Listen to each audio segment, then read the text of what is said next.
Kon bujqësisë, do kemi paketa të reja, ne kemi një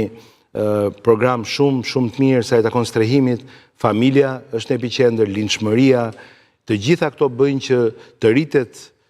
si të themi, qëndrueshmëria e tregut tonë të punës, të rritet numri i të punësuarve, të rritet vlera, cilësia e pagave,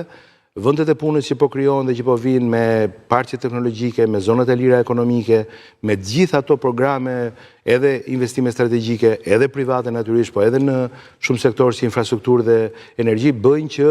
të jetë një pejsazh dhe të jetë një prognozë, një horizont shumë pozitiv përpara. Ajo që tani nuk duhet ta vëmë në dyshime, nuk duhet ta humbim si kryeministri thot trend, si një mundësi, si një shans historik, është që ne nuk duhet ngadalsojmë, ne duhet që të punojmë dita ditës, asgjë dhe asgjë nuk duhet na ngadalsojë, që ne ta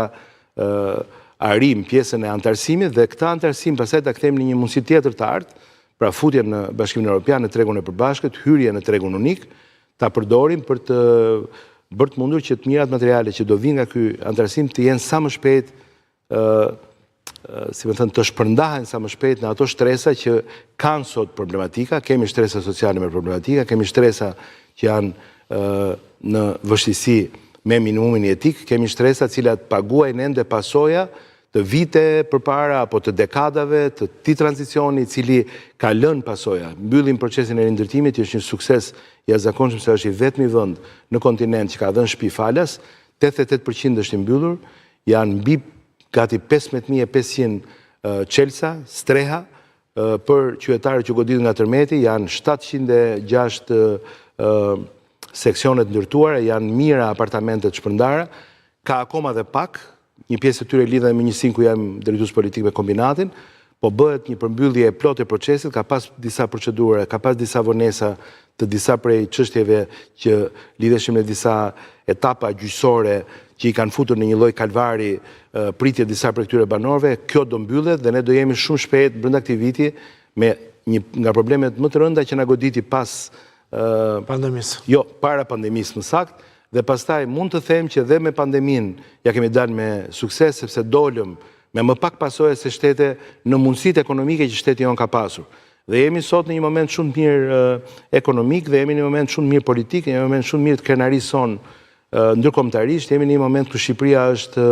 destinacion ndërkombëtar për të ardhur, për ta vizituar. Tani ne duhet përsosim transportin e brendshëm, transportin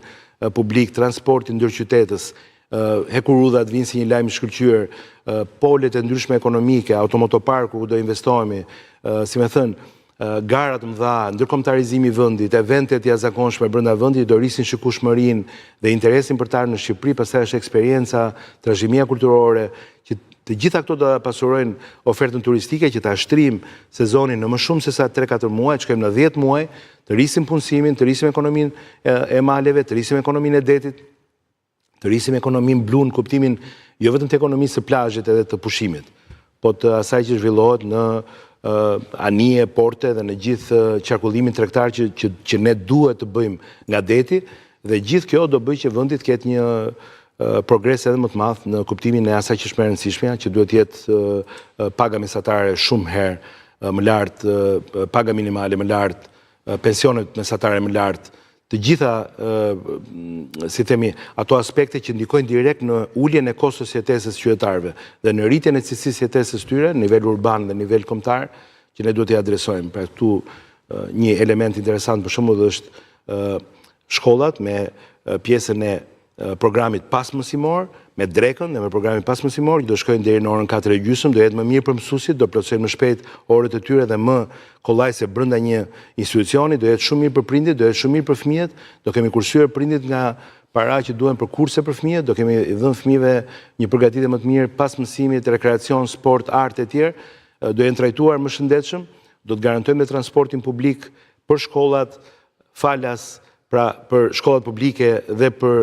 në fillim për bashkitë kryesore të qarqeve, në mënyrë që të bëjmë që familja të ketë duar sa më të lira për punë, edhe tregu punës të marrë vëmendjen kryesore, sepse epicendra e të gjithës, epicendra e gjithë ekonomisë, është se si e kemi tregun e punës dhe si janë kapacitetet njerëzore që duhet jenë gati për këtë treg pune. Mirë, në fund edhe të kësaj bisede, zoti Gonxha, falenderoj, suksese.